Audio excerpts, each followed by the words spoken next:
Wumi took Bukola to Babalawo in Ikorodu. Bó ṣe lọ nìyẹn o. Ọ̀rọ̀ sì pọ̀ nínú ìwé kọ́bọ̀ o. Ọ̀rọ̀ pọ̀ nínú ìwé kọ́bọ̀ o. Tí Bukky Jesse sọ bẹ́ẹ̀ kẹ́ farabalẹ̀ kẹ́ gbọ́. Èmi kọ́ ni mo sọ o. Kẹ́ jẹ́ sọ opinion ti yín lórí ọ̀rọ̀ yẹn. Ọ̀rọ̀ yẹn ti lọ, mo kàn fẹ́ kí ẹ̀yin tèmi kẹ́ sọ opinion yín lórí ọ̀rọ̀ yẹn. Ọmọ oníṣílíyà lórúkọ Jésù. Ìyá máa jẹ ọmọ yìí o. Mo gbọ́dọ̀ máa gbọ́dọ̀ sùn. Mo gbọ́dọ̀ sùn. Gbogbo àwọn tó lọ́wọ́ nínú ikú ẹ pátápátá, bó jẹ́ ìyá ẹ ni, bó jẹ́ bàbá ẹ ni, bó jẹ́ àbúrò ẹ ni, bó jẹ́ ẹ̀gbọ́n ẹ ni, ẹnikẹ́ni tó mọ̀ pa ẹ. Mo bá di gbogbo wọn ni kó lọ jẹ́ pé Ọlọ́run.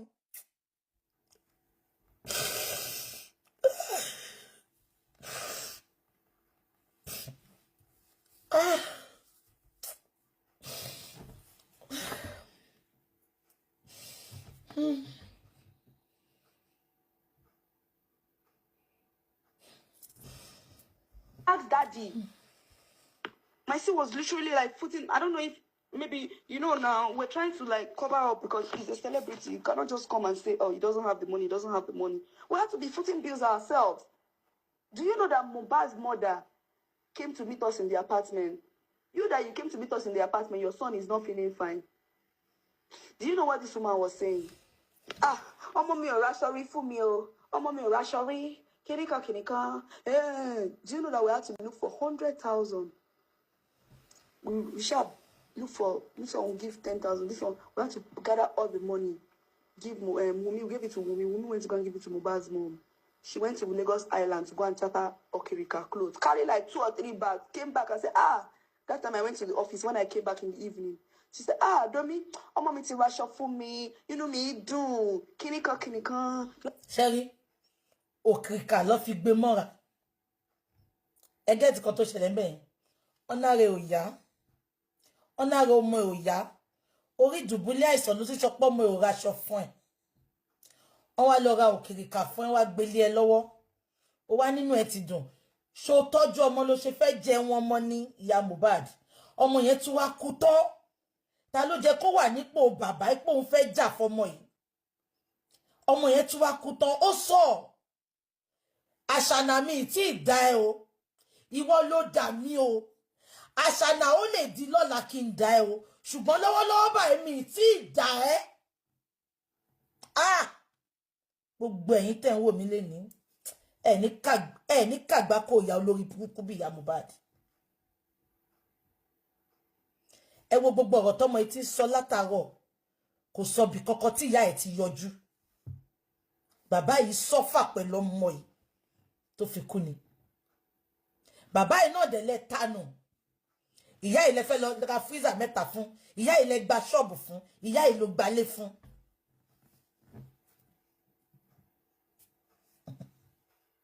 Blah, blah, blah. When I went to Mohbad's room to go and check on Mohbad, tears dropped from my eyes. If you see how this boy was lamenting, Domi, my head is spinning me.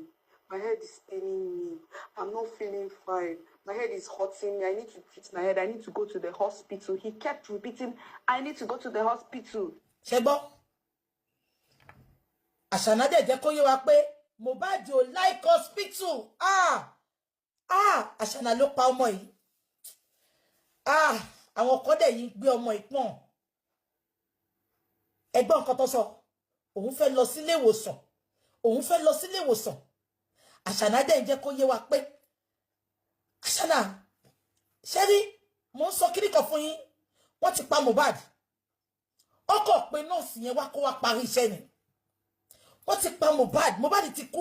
Ẹgbọ́n ti pé nọ́ọ̀sì yẹn sọ pé èèyàn pupa ló fi wọ̀n. Ṣé Mohbad pupa ni? Nọ́ọ̀sì tó náà ní kóun wá treat èèyàn. Ẹ sẹ́ǹdì egbò kékeré sí. Ọmọ tó rí ẹ̀dẹ̀ ń dàrú ẹ̀ mú lọ hospital. Make it make sense.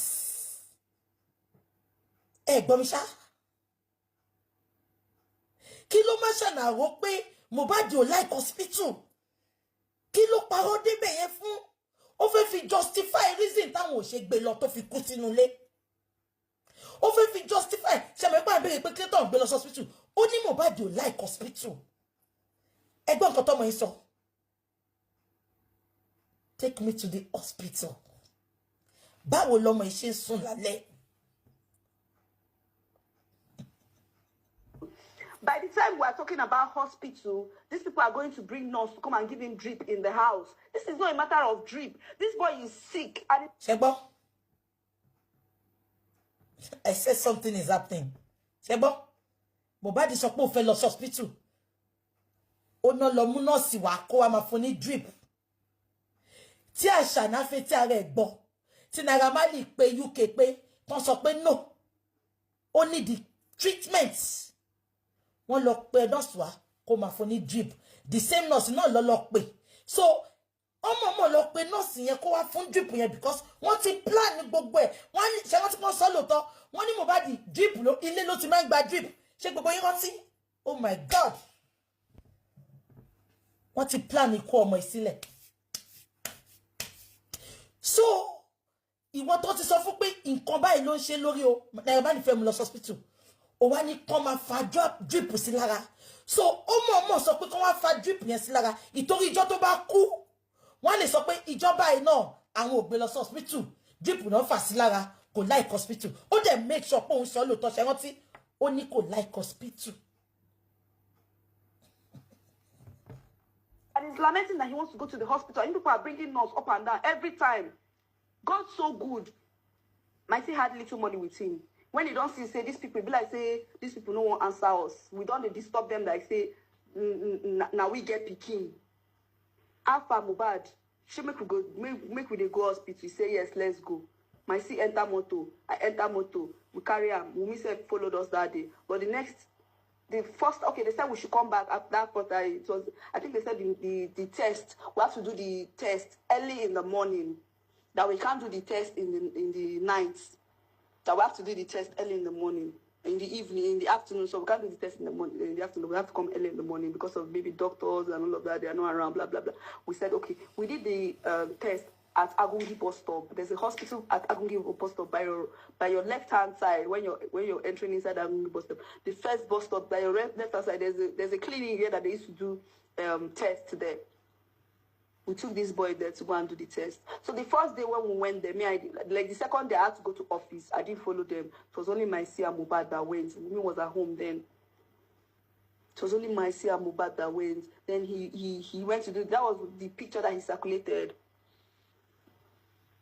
But doing all these things that was happening, they were fighting, different fights. Different fights from nowhere. Me, I was... Imagine. Ẹ̀yin tẹ́ sọ pé Naira Marley ló pàṣẹ ngbon sin. Ọmọ ń go through gbogbo eléyìí ó dẹ̀ ń bàjà lójoojúmọ́. Ẹ bá wa pé kíni reason tó fi ń bá ọmọ ìjà. Because Mohbad tèmi ń wò yẹn is not a troublesome boy. Kò ní kó má lọ dókú ẹ. Ìtorí ẹ̀ ló ṣe ń fi ẹ́ kọrin lójoojúmọ́. Ọmọ tó ń gbé sílé. Gbogbo Lẹ́kí ló ti pín transformer fún. Kò disturb ẹ but a máa fi bá tiẹ̀ jẹ́ ni. Ọmọ tó náà rí òyà ó dẹ̀ ń bàjà back to back. Ó wá pátọ́ olórí burúkú ya Mohbad wá ń ṣe. Ẹ bá mi wá Naira Marley. Ya Mohbad, ìwọ náà máa bímọ. Ìwọ náà máa bímọ. Ẹ jẹ́ ká máa gbọ́ lọ. I was just looking at which kind of family, which kind of people be this? How did I get myself into messed up in all of these things? So that day that the mother came, the mother was not like shouting, "Wọ́n fẹ́ pa ọmọ mi o, yeah, wọ́n fẹ́ pa ọmọ mi o." Immediately, the mother got to the staircase. Wumi just said, "Ẹgbẹ́nu dákẹ́ jàre, mommy. Why tell me pariwo bed green?" The mommy said, "Ṣebí wọ́n ló sọ fún mi pé wọ́n fẹ́ pa ẹ́." That's why I'm going to imagine. So she already went to the room. Ẹ get nǹkan tó ṣe bẹ́ẹ̀. Ó ti yé mi. Ẹ ti get nǹkan tó ṣẹlẹ̀. Ìyá Mohbad wá sílé. Ìyá Mohbad wá ń pariwo pé wọ́n fẹ́ pa ọmọ mi. Wọ́n fẹ́ pa ọmọ mi. Àṣànà wá sọ fún Àṣànà wá lọ bá ìyá Mohbad níbi staircase. Ó lè gbẹ́nu dákẹ́ jọ, ẹ wo bẹ́ ṣe ń pariwo. Ìyá Mohbad wá dá lóhùn pé ṣebí wọn náà ló sọ fún mi pé wọ́n fẹ́ pa ọmọ mi. Ẹ wo game tó play ńbẹ̀ yẹn. A lè blame ìyá Mohbad náà. A lè blame ìyá Mohbad. Nǹkan tó sọ fún ìyá Mohbad náà nìyẹn. Àbẹ́ ẹ̀gbọ́n ẹ jẹ́ kí n tó sọ sẹ́yìn kẹ́gbọ́n. She make we dey go hospital. Say yes, let's go. My see enter moto. I enter moto. We carry him. Wumi said followed us that day. But the first, okay, they said we should come back after that. But it was, I think they said the test. We have to do the test early in the morning. That we can't do the test in the night. That we have to do the test early in the morning. In the evening, in the afternoon. So we can't do the test in the morning. In the afternoon, we have to come early in the morning because of maybe doctors and all of that. They are not around. Blah blah blah. We said okay. We did the test at Agungi bus stop. There's a hospital at Agungi bus stop by your left hand side when you're entering inside Agungi bus stop. The first bus stop by your left hand side. There's a clinic here that they used to do tests there. We took this boy there to go and do the test. So the first day when we went there, like the second day I had to go to office. I didn't follow them. It was only my Sia Mubad that went. Wumi was at home then. It was only my Sia Mubad that went. Then he went to do, that was the picture that he circulated.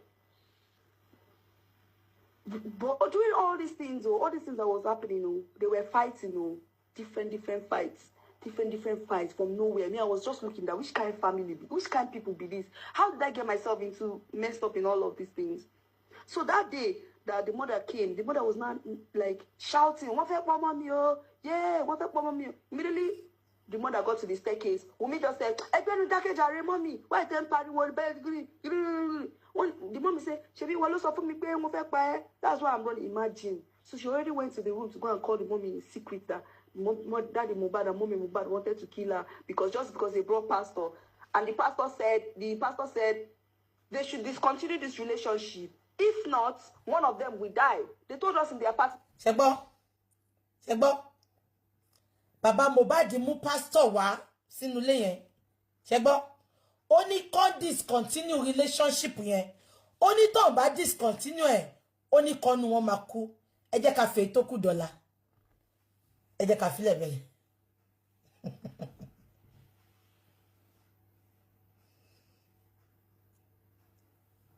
Ẹ lọ máa mú mi sí.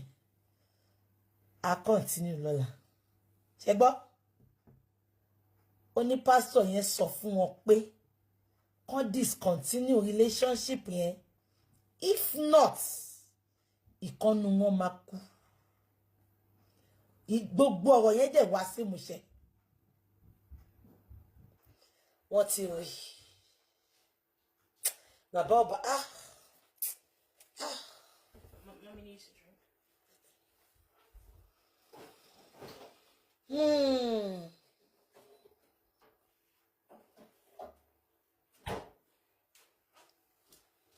Alẹ́. Títí 10. Máa dáná títí ọ̀sán máa rọ̀ yẹn.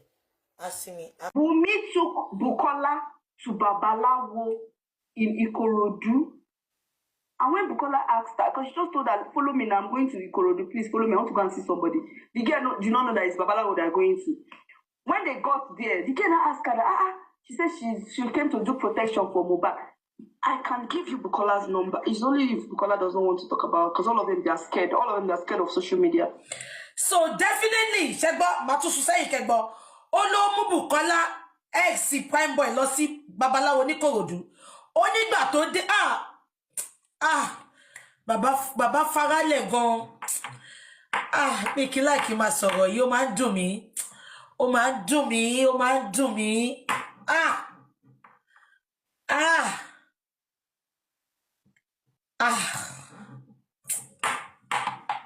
Àkọsílẹ̀ òní tàsé náà. Ó máa ń dùn mí. Ó mú yàn lọ sọ́dọ̀ Babalawo. Wọ́n nígbà tó débẹ̀. Olóhun wá ṣiṣẹ́ fún Mohbad. Ṣé rántí pé aṣọ dúdú yìí náà ló fi sínú inú bí tó sin Mohbad sí. Tó ní ìyá àgbà. Protection tó protect Mohbad tó fi pa.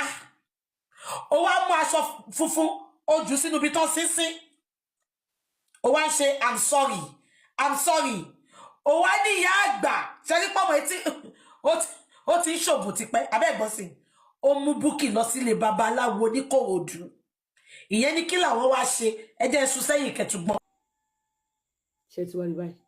Kí ni opinion yín lórí ọ̀rọ̀? Ẹ sọ sí comment section.